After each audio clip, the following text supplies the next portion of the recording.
it's my first job. It's the only job I've had, and basically my junior soccer coach when I was in university, she was her day job was head of applications development at the National Library of Australia, and she suggested, why don't you come and do like work experience, like an internship at the library? And I did, and they were pretty pleased with what I worked on, which was some database archiving program that we were experimenting with. And they ended up saying, hey, while you're at university, why don't you come and work here part-time and continue doing this web archiving support stuff? And it kind of just kept coming from there. And then, so I haven't worked full-time on web archiving that entire 11 years. I've often been sort of working on other projects. It's always been part of my job, but it's sort of a small part of my job. So I've done general software development on other library projects, as well as system administration. I was invited to start a project to build a web archive. So we gathered a team of computer geeks and we did it. I coordinate all kinds of acquisitions made in INA, which includes television and radio broadcasts, and as well web archives. But web archiving is also a more ancient activity in INA since it began in 2002. My position deals with descriptive metadata for digital content that's stored in our digital repository, and that includes archived websites.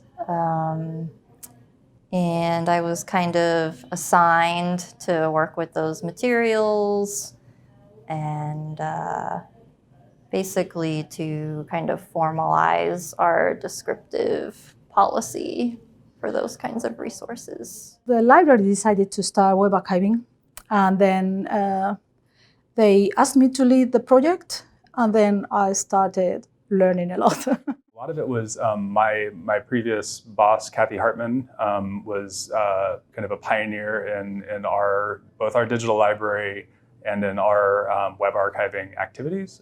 She started the Cyber Cemetery, and when I came to UNT, that was one of the projects I was really interested in working with, and got the opportunity to start working with her. And she was very successful in collaborating with institutions from around the United States and then internationally whenever we joined IIPC. And so I was just along for the ride for the longest time. And then as she's retired, a lot of the kind of strategy and maintaining the higher level relationships falls to me. And then we've got a small but great team at UNT that are doing work, like with Lauren Coe, who's doing a lot on the technology and tools development work. For me, to be honest, I didn't know anything about web archiving or had even heard about it before I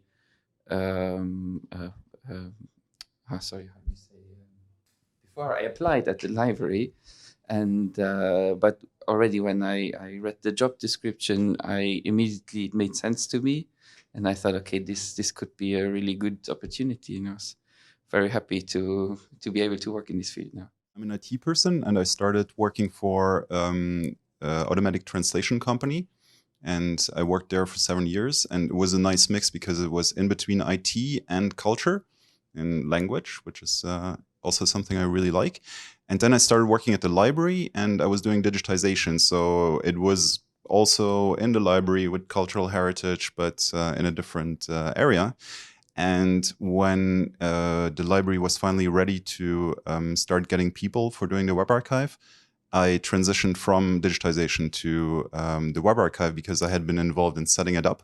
And I thought it would be my own baby. I don't want to let it go. I want to be involved in the future. I think it depends very much on how much support you have. I think if you don't have any institutional IT support or support for the technology side of web archiving, then you're probably going to need some significantly more technical skills than you might otherwise need. I think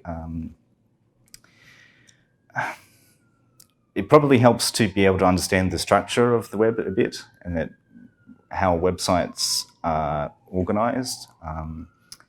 And I think particularly for issues like quality assurance, it can be helpful to have some basic understanding of things like JavaScript and style sheets. Maybe not necessarily be able to have the coding skills to be able to recreate them, but at least to understand their function and a little bit how they interact in order to be able to figure out why something is not working and whether it can be fixed or not, and is there any potential workarounds for capturing content that maybe depends on dynamic data and whether you can manually capture that and add it in some way or not.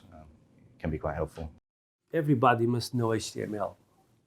It says as a basic skill as writing in our days. So everybody that does know a basic markup language, they cannot understand that for them that is a very foreign language. It's in a bad position in these days. So this should be like teaching elementary school. So obviously that if you don't know that, you cannot understand what you are. Well, you cannot do research on a web archive. You can see some things, but do actual research with a very scientific approach, that will not be possible. And it's easy, it's easy. If you can have a higher degree education level, for sure you can learn HTML. Actually, we don't ask our curators to have any technical skill when they come. Since our website archiving domain is focused on media, we ask them to have a good knowledge of this media context, so the history of media in France in particular. Then they have to have a good knowledge of methodology, of curation methodology, but not specifically applied to web, because we have our own models that just have to be quite rigorous and to follow the rules. Information professional basic skills, I got to start with in a digital environment where libraries are nowadays. It is not difficult to start from that very basic level of knowledge, and the reference, the traditional reference librarian is a good profile to start with.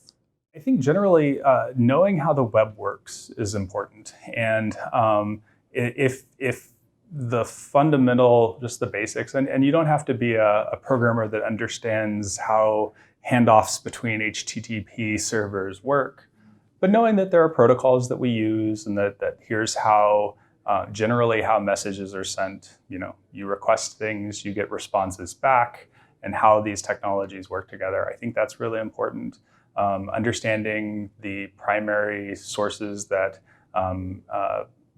provide information across the web, understanding how HTML works, understanding basically how JavaScript interacts with HTML, understanding how CSS interacts with both of those as well, is important, especially when you start to run into problems with captures. And so it's a lot easier to explain, like, okay, we didn't capture the JavaScript on this, or the CSS didn't come in, to explain why something doesn't look how it does. And then there's also, there are a lot of terminology that we use in the web archiving field that, like any profession, you have lingo or jargon, and we have that as well.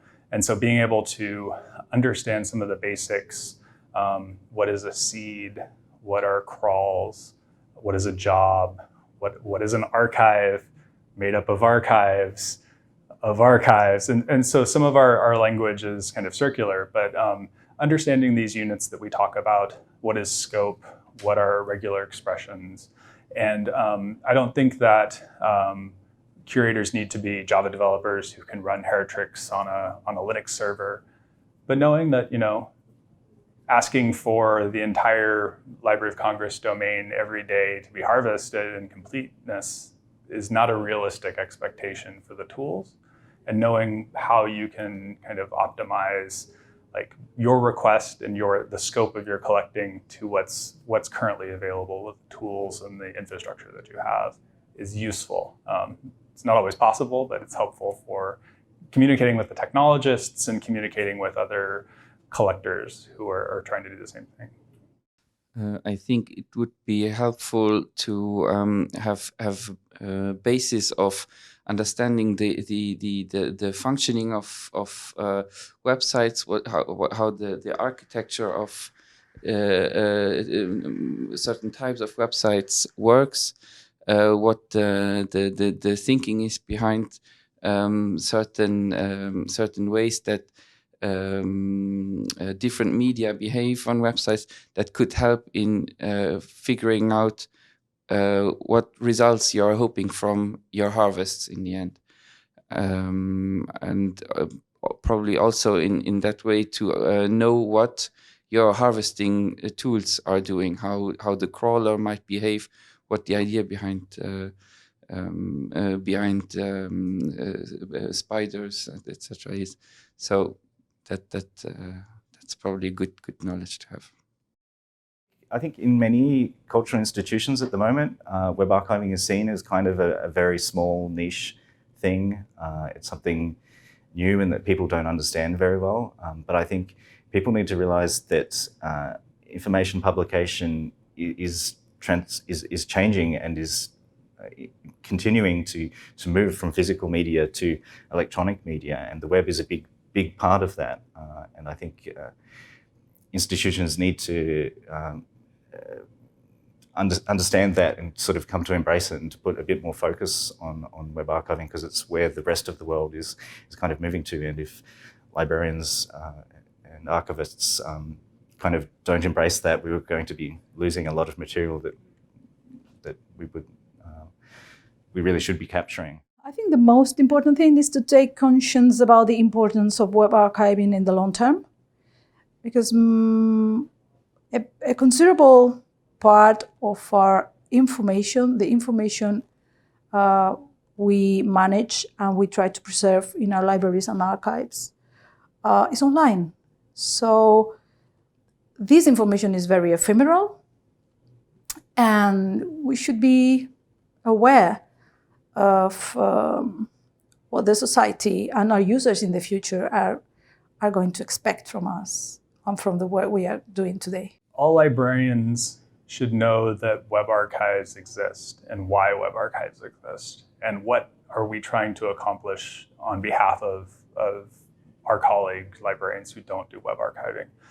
I think that all librarians should understand that we have a huge debt to pay to the Internet Archive for being kind of the web archive, but they're not the web archive. They're one of many web archives. And I think that that's an important thing, that just like there's not just one source of information, there are many sources, and in certain situations, there's better sources than the Internet Archive.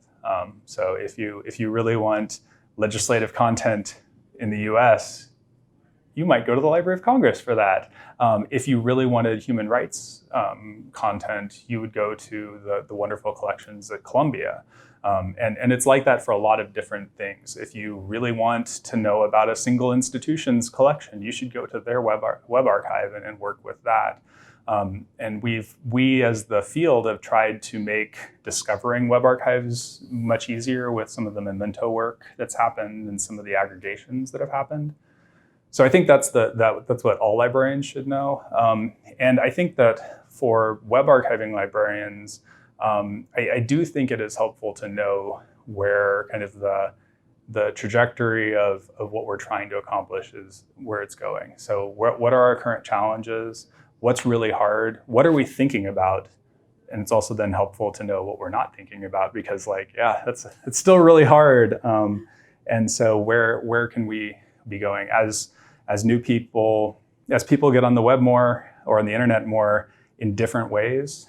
Some of those interactions aren't being documented in the ways that we have become accustomed to with web archiving. And what's our role for that? So apps, mobile interactions, some of the really complicated interactions that are happening are really challenging to capture. And so just kind of knowing that those exist. I think we have an assumption that people know how to use web archives. And even when we in web archiving folks, we're really interested in these big computational uses of web archives. I think that most of our, and I speak from an academic institution, most of our grad students don't know how to use a web archive. They don't even know that they exist. They don't know how they could be used. Every single person has run into a 404.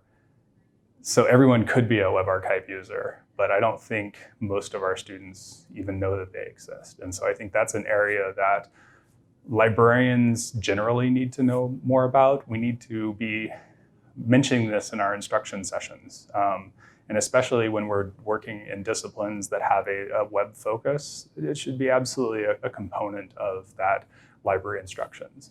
We're very good instruction. We're really good about teaching databases that we pay for, but I think this is a core piece to the modern web is the fact that there are web archives. And so we need to make sure that that's understood. The advice I'd give to people starting out is to contact other people that are doing web archiving. So reach out to people through the IIPC and other channels. There are other people doing this and you aren't alone. And you should learn from what everybody's been doing. When we started out, we were, for a long time, we were felt sort of quite isolated. But there is a quite vibrant community doing this, and you can sort of learn from everybody's collective experience. That you must invest in dissemination. Like it must be half and half, develop and dissemination. Even if when you don't have anything, you must start disseminating, because that's the way to get resources to do more things. So you're gonna have to have, and this is something that is obviously in the commercial world, you don't start a company without a commercial division. It doesn't make sense. And we forget that on the public administration or on academic context. You must have someone to do the commercial part. We're not selling, so we're not issuing invoices, but we must have users, because if you don't have users, if you don't have public, if the public does not know us, the public does not fund us. And this is a balance that people should be more aware of since the beginning, that you must invest, even if you are an IT guy, you must invest a significant part of your time disseminating what you've done, because otherwise you'll not develop. I expected that I had some ideas about that when I began, but now I'm pretty sure about that. So don't hire a librarian and an IT guy, hire a librarian, an IT guy, and also someone for dissemination from the start. And this must be the core of your organization.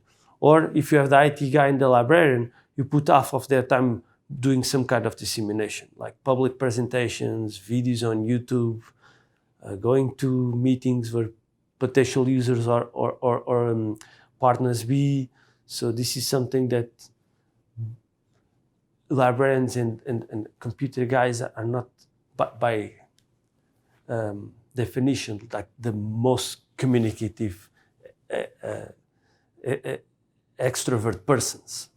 So we must push ourselves to do that. So blow your own horn, like the Americans say. At the beginning, I thought it was just kind of secondary source, but I thought maybe the most important archive was the traditional ones, which is for us radio and television. And I got aware that actually internet today is as much as important as television and radio, and it will get more and more important. It's really something I got aware of progressively, and I think now I got it. Kind of how much time everything takes, and as I work with curators now, like I'm really seeing how much time they spend configuring crawls and doing QA and then describing everything. I think, we're just now kind of figuring out how much time needs to be dedicated to this practice. And the good news is we are hiring a full-time web archivist, and that is going to transform this whole process for us, we're hoping. The first large-scale web archive I did, I didn't know about WARC files or ARC files. And so I had like 4 terabytes of just files littered across a file system and just no idea what to even start to do with them. And it's too bad because I couldn't really do anything with them in the future. Like they exist. And that's my first big, and that was 2004. We tried to do kind of an end of term crawl for the first Bush administration. And if I had started it about a month later, I probably would have like done my research enough, but like we had a time limit we had to start. And that's one of those like, oh, if I knew just a little bit more, I could have actually had, like, that's one of the great things about writing to standard formats. I didn't know what I was doing. If I'd written to WARCs or ARCs at that time, WARC wasn't around. If I'd written to ARC files, we could still use that. And that's cool, but I didn't know that, so I can't use it at all. And so it's super embarrassing, but it's like, I just didn't know. It was like about 3 weeks of research, and it was just, we used HT-track, and just like, I ran a dozen computers in our lab to try to get HT-track. Like, we knew we wanted to do this, but just we didn't know how. And so then as we've learned, it's like kind of embarrassing to look back on, but you know, we tried. I'm just so impressed by this community. I am always finding out new things. And I'm excited by the challenges everyone is facing.